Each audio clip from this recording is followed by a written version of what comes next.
Now we're going to talk about how to calculate the total dividend payment a company will make. In this first scenario, we'll be calculating the dividend payments if stated as a flat rate.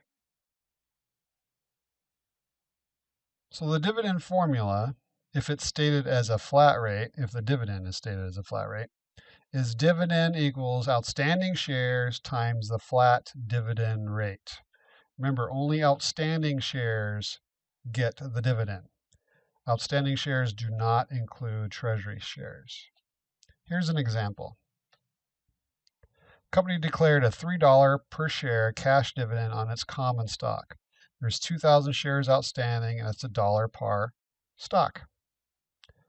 So plugging the numbers into our dividend formula, the common dividend is going to be 2,000 shares outstanding times $3 per share equals $6,000 total the company will pay in dividends. Now, what if the dividend is stated as a percentage of par value, as it often is on preferred stock?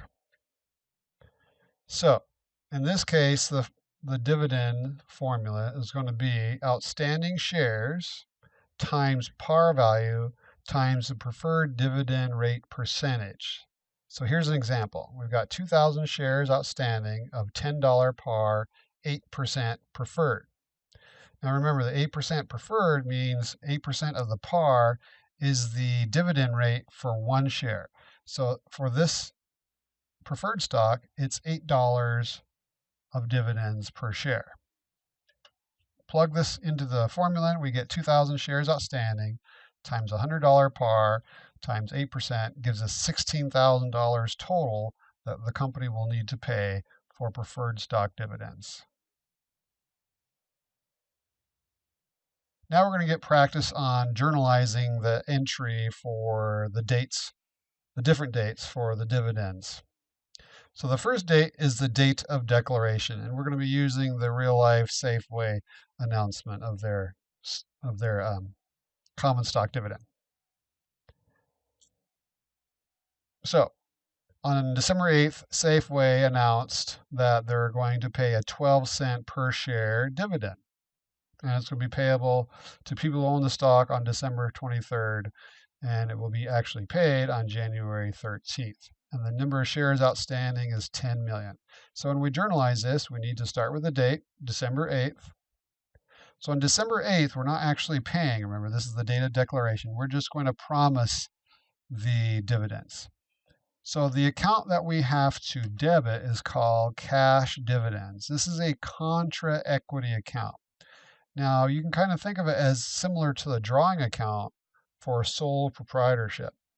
It will eventually get closed to the equity account. Now, remember, the equity account for a corporation is going to be the retained earnings.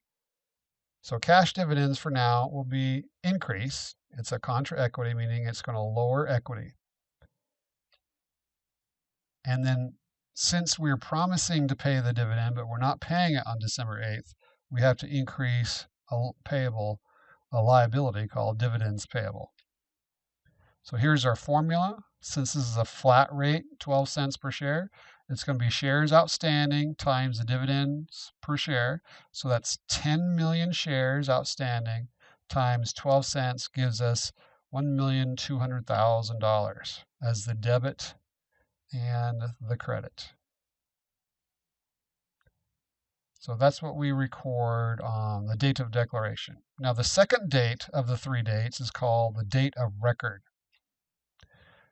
Remember, the date of record is whoever owns the stock on that day will eventually get the cash dividend paid to them.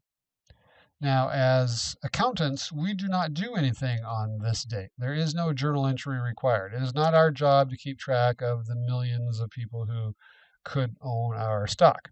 That's someone else's job, not the accountant's job. And then the third date is the date of payment. So on the date of payment, we have to get rid of that dividends payable.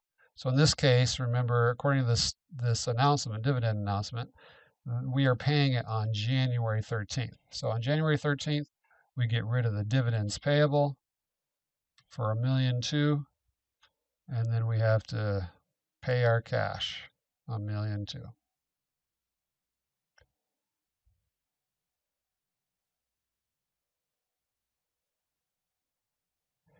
Now, at the end of the period, we will have to close the cash dividends account.